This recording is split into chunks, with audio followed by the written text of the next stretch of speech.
In today's video, I'm going to be talking about my 5 favourite movies. Now, I'm going to try to stay spoiler free in case you haven't and want to see any of the films mentioned. Also, I'm not doing anything with sequels and no franchises either. Just standalone movies. And if we can get 25 likes on this video, I'll do my 5 favourite TV shows next. Right, let's start with honourable mentions. In no particular order, we've got Lock, Stock and Two Smoking Barrels, The Wolf of Wall Street, Scarface, Tropic Thunder and Django Unchained.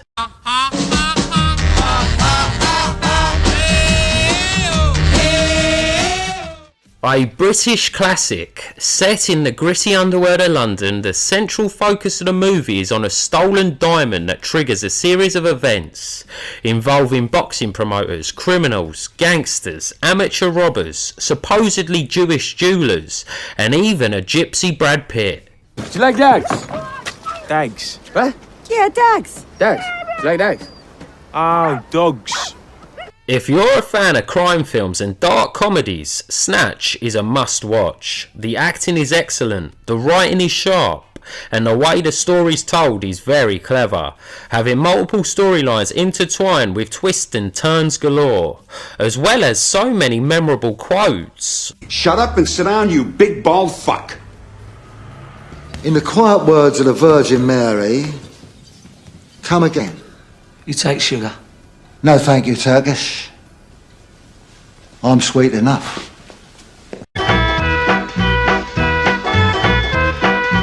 Yeah, boy! Now, if you haven't seen it, the story follows Simon Pegg's character Sean, a lovable underachiever who finds himself caught in the middle of a zombie apocalypse, leaving him no choice but to rise to the occasion and protect those he cares about. This romantic zombie comedy seamlessly blends humour, horror and heart, and has so many memorable scenes that stay with you long after the credits roll, like the girl in the garden and David's gruesome death. Plus, Simon Pegg's and Nick Frost's chemistry is a delight to watch. Gay? There's some really great foreshadowing in this film as well. Like when Sean sees his flatmate Pete has become a zombie, he panics and says, We're going to the pub, so you're more than welcome to join us. And then later on at the pub, Johnny, look who it is! Fuck-a-doodle-doo!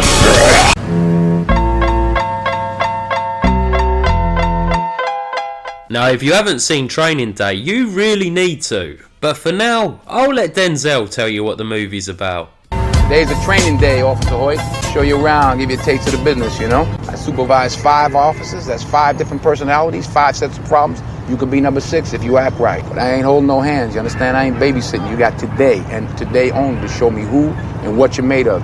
As Officer Jake Hoyt experiences the harsh realities of the streets, he finds himself caught up in a web of corruption and danger.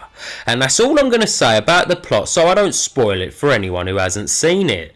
So why is this film one of my favourites? Well, it's because Training Day is a fucking masterpiece. It will have you on the edge of your seat, from its outstanding performances to its gripping storyline. Training Day really does have it all. It's even got a crippled Snoop Dogg. Oh, and how could I forget the Mexican guy from every movie ever? Also, Ethan Hawke delivers a fantastic performance as Officer Jake Hoyt, but the real star of the movie is Denzel Washington's detective Alonzo Harris, and I'm not the only one to think so. This role rightfully won Denzel an Oscar for Best Actor. Oh, God is good. Honestly, Detective Alonzo Harris is one of the greatest antagonists in cinema history. For me, he lives up there with Darth Vader, Heath Ledger's Joker and Willem Dafoe's Green Goblin. Plus, he's responsible for so many iconic lines. The shit's chess, it ain't checkers. It's not what you know, it's what you can prove. King Kong ain't got shit on me!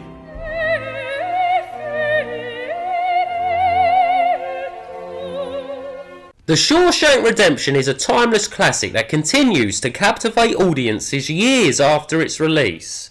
And that's because of its masterful storytelling, brilliant character development and impeccable performances. If for whatever reason you haven't seen Shawshank, here's a brief summary of the plot. Set in the 1940s, Andy Dufresne is a successful banker who is wrongfully convicted and sentenced to life at Shawshank State Penitentiary for murdering his wife and her lover. Whilst there, Andy meets Morgan Freeman's character Red, and through friendship and resilience they navigate the hardships of prison life.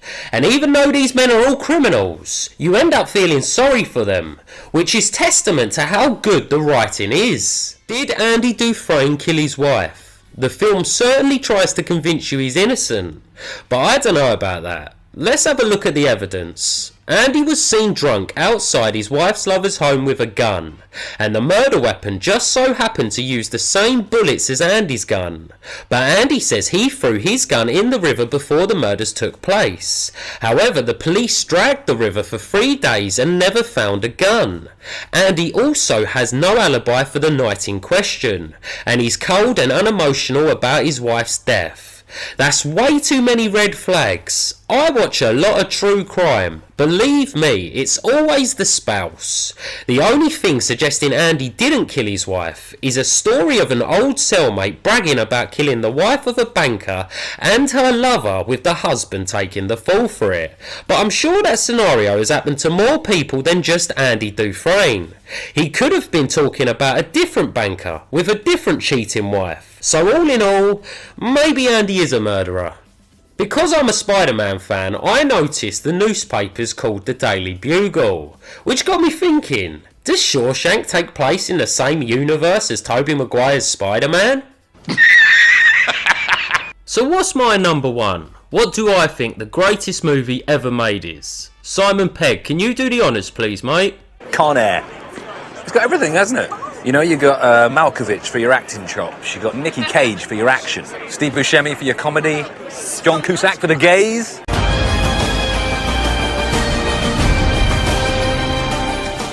Welcome to Con Air. They don't make films like this anymore, let me tell ya. If you haven't seen it, here's a quick rundown. Nick Cage is Cameron Poe, a former army ranger who just got home, so he surprises his pregnant wife at work.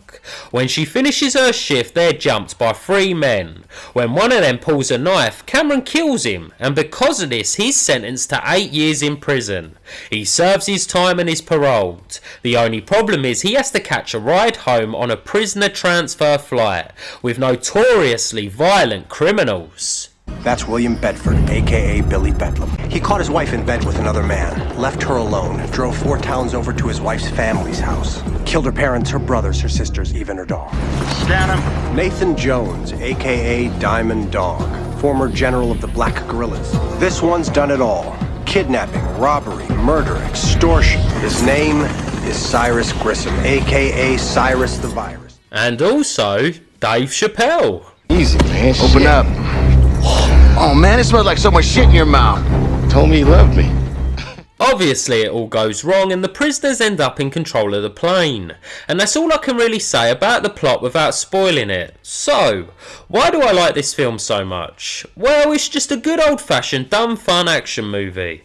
The acting's great, the story, while it's very simple, is captivating the whole way through, and those one-liners are fantastic. But my favourite thing about this film is Nick Cage's accent. I said, put the bunny back in the box. So that was my top 5 favourite films. What are yours? Let me know in the comments. If you liked the video, why not like it? If you liked me, why not subscribe? Then I'll see you in the next one. Thanks for watching. Peace.